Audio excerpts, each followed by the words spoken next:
Muito bem, pessoal, vamos dar continuidade ao estudo da legislação penal extravagante. Voltando à abordagem dos crimes eleitorais, estamos aqui diante do crime, tratamos do crime de falsidade ideológica eleitoral.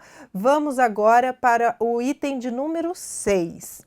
A demonstração da potencialidade lesiva da conduta não é necessária para a caracterização do crime, mas, se tal potencialidade estiver presente, incidirá causa de aumento de pena.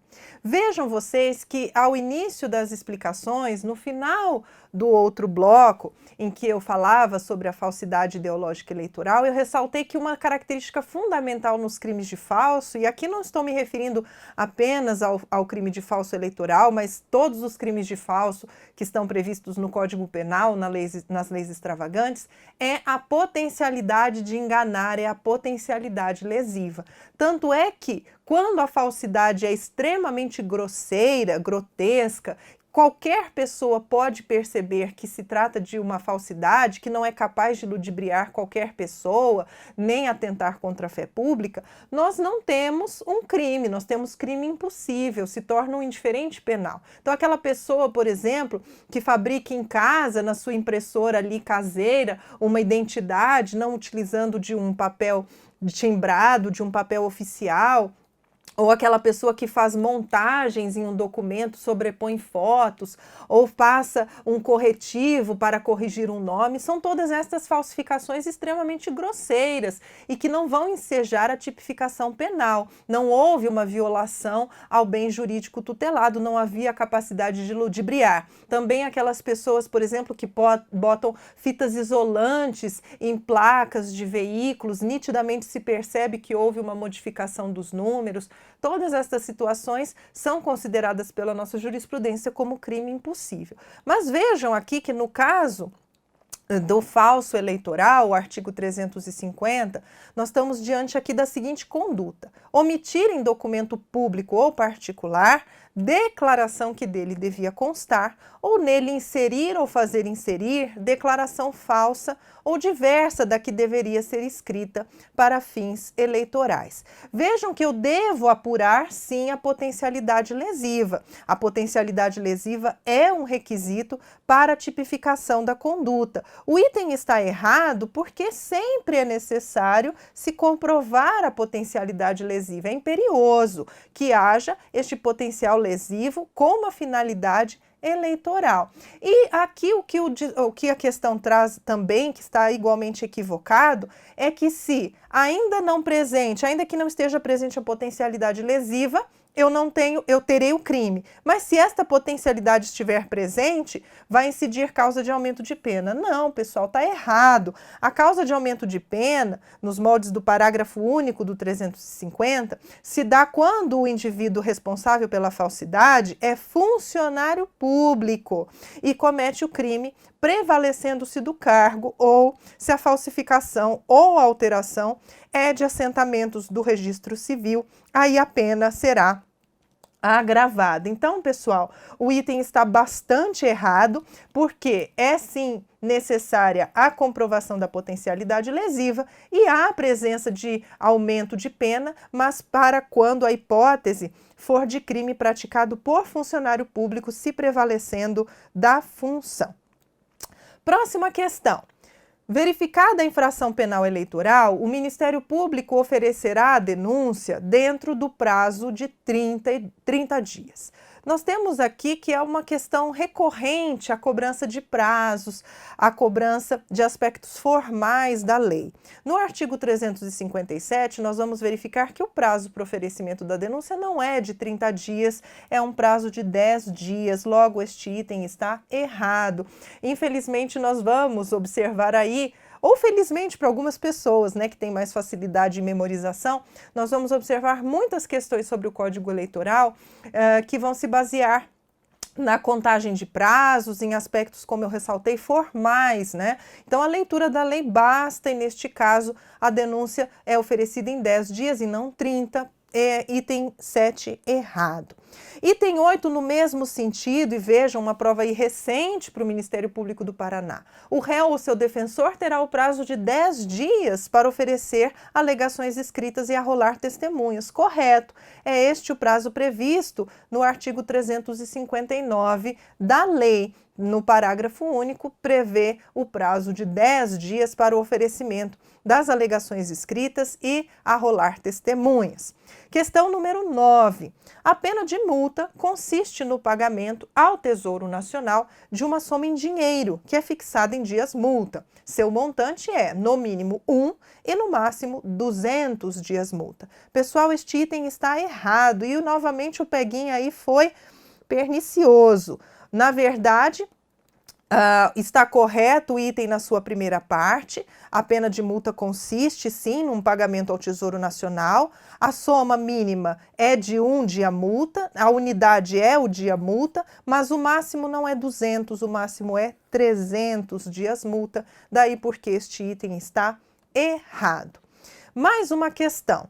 Pessoal, é importante também lembrarmos da leitura dos tipos penais, assim como falamos lá no âmbito da lei dos crimes previstos no Estatuto do Idoso, que também no Código Eleitoral, muitas vezes o examinador cobra o conhecimento literal das figuras que existem, né, do que pode ou que não pode ser criminalizado em termos de conduta. Então, nessa questão número 10, nós vamos ter justamente este reflexo da cobrança do examinador. Vejam, votar ou tentar votar mais de uma vez ou em lugar de outrem é crime eleitoral apenado com reclusão. Perfeito, está lá no artigo 309. É crime votar ou tentar votar mais de uma vez ou em lugar de outra pessoa. A reclusão é de até 3 anos.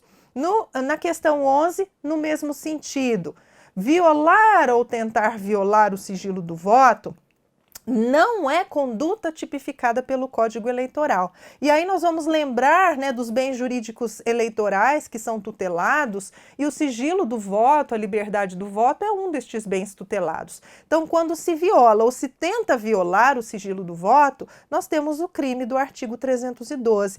E vejam que neste crime nós temos a mesma punição para a conduta consumada e a figura tentada. Eu não aplico aí o que nós chamamos, né, o artigo 14, inciso 2º, a norma de extensão típica da tentativa, porque se pune da mesma forma o crime tentado ou consumado, violar ou tentar violar o sigilo do voto.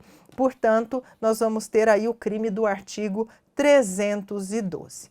Com isso, pessoal, fizemos uma revisão dos principais pontos do Código Eleitoral em matéria criminal. Vamos seguir adiante, vamos agora cuidar da Lei 8.137 de 90, a lei que trata dos crimes contra a ordem tributária, contra a ordem econômica e contra também as relações de consumo. Vejam vocês, então, que de forma muito frequente nós ouvimos falar que a Lei 8.137 trata dos crimes contra a ordem tributária e ponto. Não, estas previsões dos crimes contra a ordem tributária, por certo, estão na Lei 8.137, mas também temos crimes contra a ordem tributária no Código Penal e em outras legislações. E na 8.137 também temos crimes contra a ordem econômica e também crimes contra as relações de consumo. Mais à frente nós vamos fazer algumas questões sobre o CDC, sobre a Lei 8.078, que trata do Código de Defesa do Consumidor.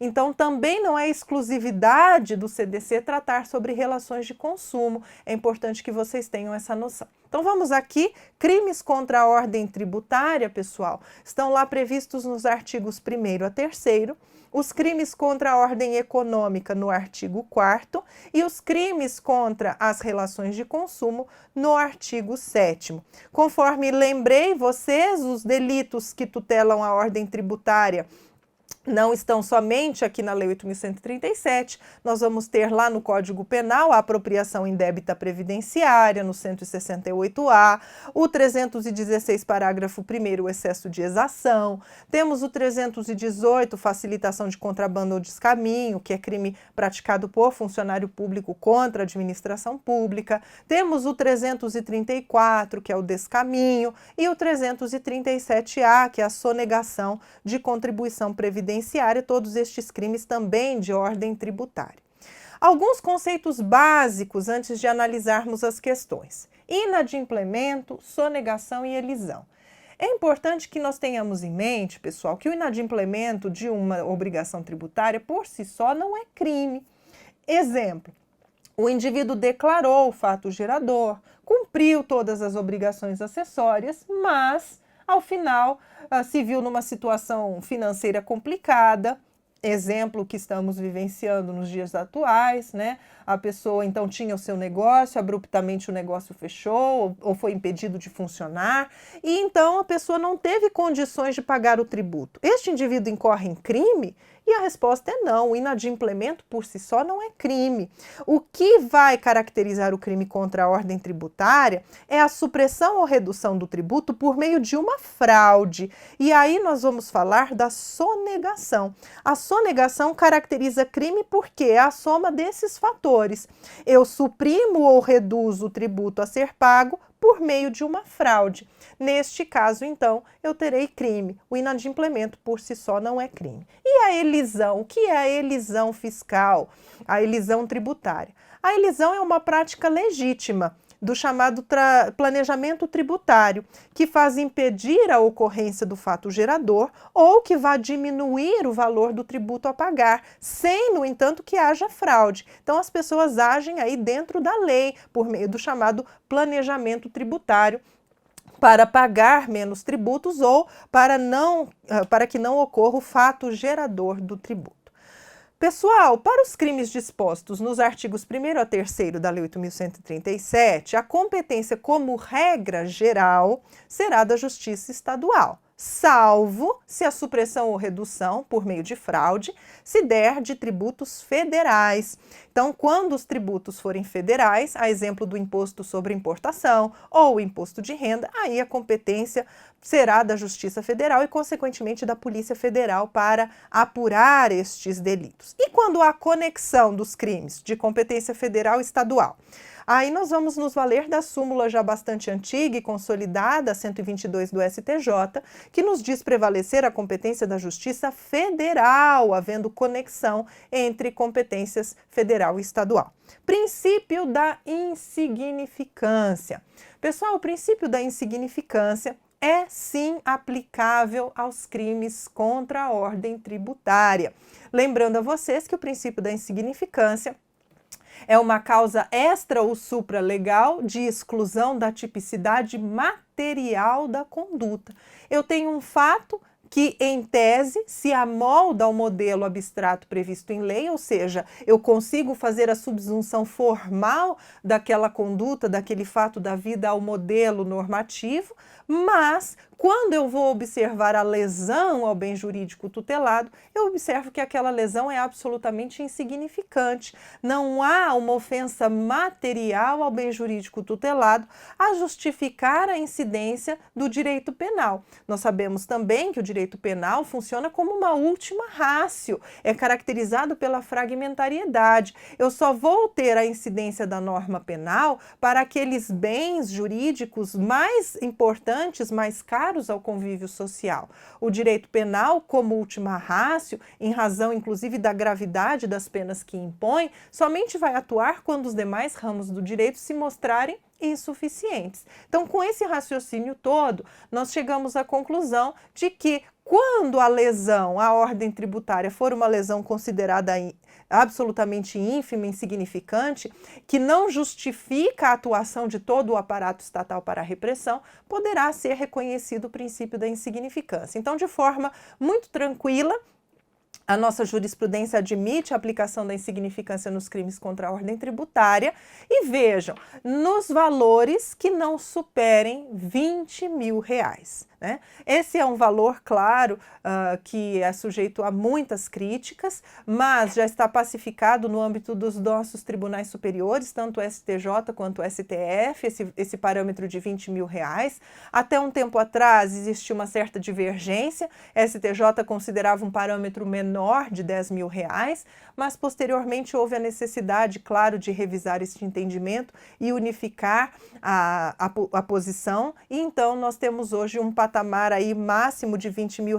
Ou seja, quando o indivíduo suprime tributos abaixo de R$ 20.000, se não for um indivíduo reincidente que reiteradamente pratica crimes contra a ordem tributária, em tese ele fará jus à exclusão da tipicidade material de sua conduta atípica, não vai haver sequer denúncia por este crime. Muito bem, pessoal, esta situação, por certo, recebe críticas da doutrina, mas é o que você deve utilizar na sua prova, é o que você deve aplicar na sua prova, o parâmetro de R$ 20.000. Classificação dos crimes previstos na 8.137. Temos os crimes praticados por particulares, nos artigos 1º e 2º. No artigo 1º, nós temos os crimes tributários materiais, e os crimes materiais, revisando a noção lá do direito penal básico, é indispensável, no caso do crime material, para a consumação, que haja a produção de um resultado naturalístico. Então, o crime material é aquele que, por definição, para ser consumado, é preciso que eu verifique o resultado naturalístico. No caso do crime contra a ordem tributária, o resultado naturalístico é a supressão ou redução de tributo. Parte da doutrina vai chamar estes crimes tributários materiais, do artigo 1º, de crimes de sonegação em sentido próprio. Já no artigo 2º, com a única exceção do inciso 2º, os crimes são formais, isto é, não preciso verificar a supressão ou redução de tributo para a consumação do crime. Atenção para o inciso 2º, que é, segundo o STF, material. Então, está no artigo 2º, que é o rol dos crimes formais, mas o inciso 2º é material, segundo o entendimento jurisprudencial. O artigo 3º, por sua vez, trata dos crimes contra a ordem tributária praticados por funcionários públicos. Então, em última análise, são crimes especiais contra a administração pública fazendária, e são punidos todos estes crimes, por certo, somente a título de dolo. Não há previsão de crime culposo nos crimes contra a ordem tributária, sejam eles praticados por particulares, sejam eles praticados por funcionário público. Vamos analisar então a primeira questão, pessoal, a respeito dos crimes contra a ordem tributária, as ações processuais e penas correlatas. Julgue os próximos itens de acordo com a Lei 8.137 e alterações. A pena de multa atribuída a particulares e servidores públicos que praticarem crime de natureza tributária é fixada em dias multa, sendo o mínimo de 10 e o máximo de 360 dias multa. Perfeito, pessoal. Conhecimento da literalidade do artigo 8º da Lei 8.137, dizendo que o dia multa será fixado entre 10 e 360, conforme seja necessário e suficiente para a reprovação e prevenção do crime. Pergunta 2.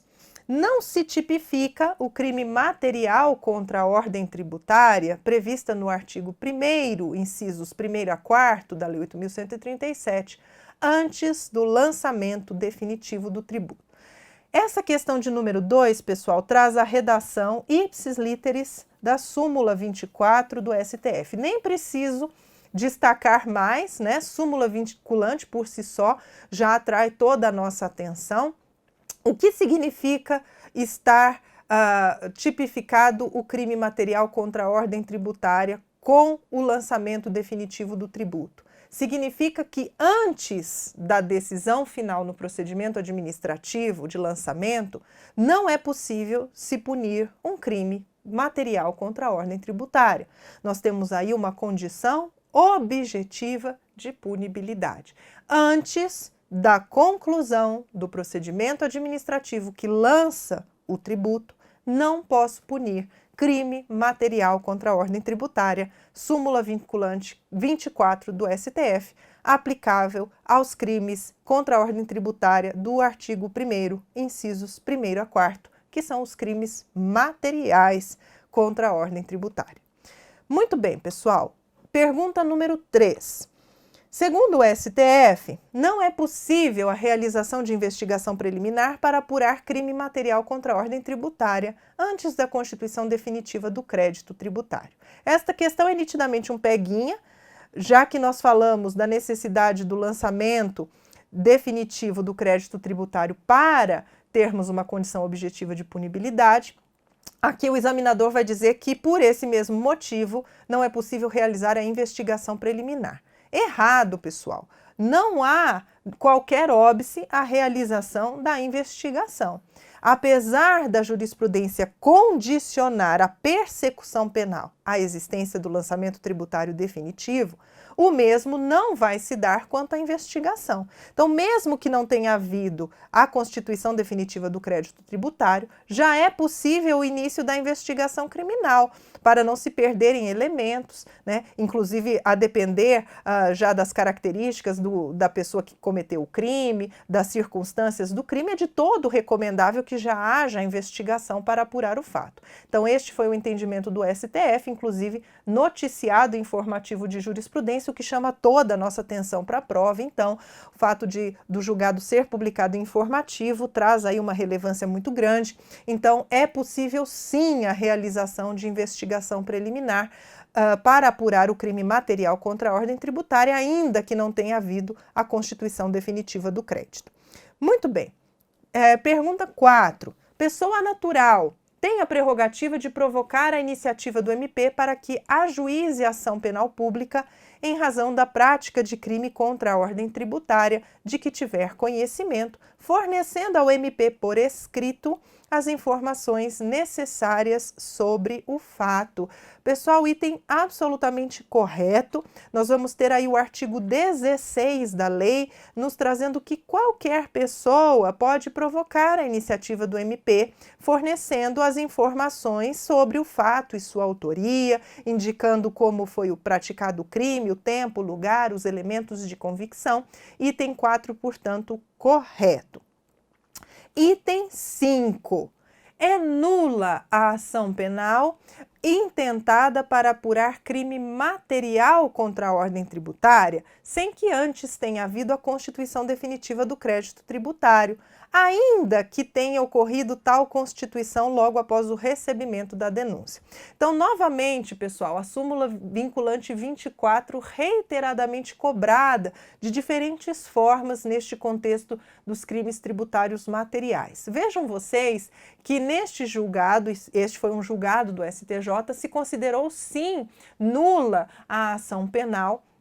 Isto porque foi dado início à ação penal antes da constituição definitiva do crédito tributário. E este é um requisito, é uma condição objetiva de punibilidade. Não seria possível o início desta ação penal antes da constituição definitiva.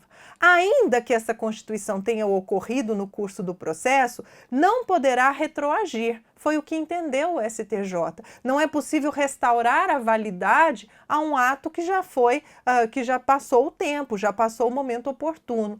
Então, vejam que sim, é considerada nula a ação penal, caso tenha sido intentada ou iniciada antes da constituição definitiva do crédito tributário, ainda que posteriormente tenha ocorrido esse lançamento definitivo. Este foi o entendimento do STJ, de acordo com a súmula 24 do Supremo Tribunal Federal, já que desde o seu nascedouro, a ação penal não alcançava o plano da validade jurídica. Então, este item número 5 está correto.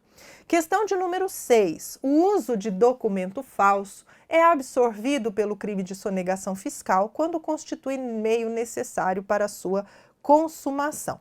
Pessoal, quanto aos crimes contra a ordem tributária, nós vemos que há o requisito da prática da sonegação, isto é, o indivíduo fraudulentamente vai suprimir ou reduzir o pagamento do tributo. E para que ele consiga atingir este intento, ele vai se utilizar dos meios fraudulentos mais diversos. Uma das formas é falsificando documentos, forjando documentos, alterando documentos. Então, todas estas condutas, em verdade, são meios necessários para a prática do crime fim. O objetivo que é sonegar, é reduzir o imposto, não recolher o imposto devido, o tributo devido. Então, pessoal, toda vez que a fraude for utilizada como meio para a prática do crime tributário, vai ser por ele absorvida. Então, se o indivíduo usou um documento falso, falsificou um documento, para atingir este propósito,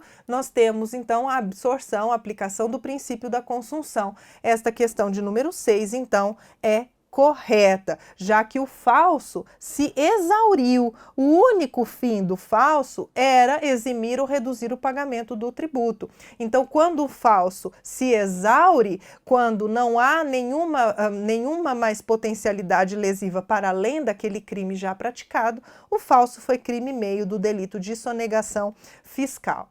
Muito bem, pessoal. Número 7. Suponha que determinado agente, por ocasião da apresentação da declaração do imposto de renda de pessoa física, tenha omitido uma informação, prestado informação falsa, falsificado uma nota, tudo com o objetivo de reduzir o imposto de renda a ser pago. Neste caso, haverá concurso de crimes. Então, o indivíduo que, no momento de declarar o seu imposto de renda pessoa física, ele faz diversas operações aí, ele omite uma informação, ele presta uma informação falsa, ele falsifica uma nota fiscal, tudo isso com o objetivo de, naquela declaração, naquela competência, pagar um tributo menor. Neste caso, este indivíduo praticou os crimes em concurso material, há um concurso de crimes? Errado, pessoal, não há que se falar em concurso de crimes. Isto porque o artigo 1º da Lei 8.137 é um crime de conduta múltipla, também chamado de tipo misto alternativo ou de conteúdo variado. Já falamos sobre essa classificação hoje. A prática de mais de um destes verbos, descritos lá nos incisos, no mesmo contexto fático, em relação a uma mesma competência tributária, vai tipificar um crime único, desde que, então, eu verifique um único contexto, já que eu verifico também uma mesma competência, uma mesma declaração de imposto de renda, ainda que o indivíduo tenha se valido de diferentes formas para a prática do delito, o delito é único. O que pode acontecer na dosimetria da pena? Acontece do magistrado valorar as diferentes condutas para fixar a pena final. Então, ele pode sim aumentar esta pena do indivíduo, considerando que ele se utilizou de várias formas diferentes, mas o crime será único. Questão de número 8, pessoal. Uma vez regular e definitivamente constituído o crédito tributário, sua eventual extinção pela prescrição em nada afeta o ius puniendi estatal, que também resta ileso diante da prescrição para a ação de cobrança do referido crédito. Perfeito, pessoal. Nós temos aí uma independência entre as esferas, o reconhecimento da prescrição da execução fiscal não justifica o trancamento da ação penal referente aos crimes contra a ordem tributária, ok? Então, nós temos aí uma independência das esferas, não vai se atingir o ius puniendi estatal, este item 8 está corretíssimo. Pessoal, vamos finalizar este bloco. Eu ainda tenho algumas considerações a fazer sobre mais a Lei 8.078 e também sobre a lei que trata da identificação criminal. Vou gravar mais um bloco a respeito destas leis.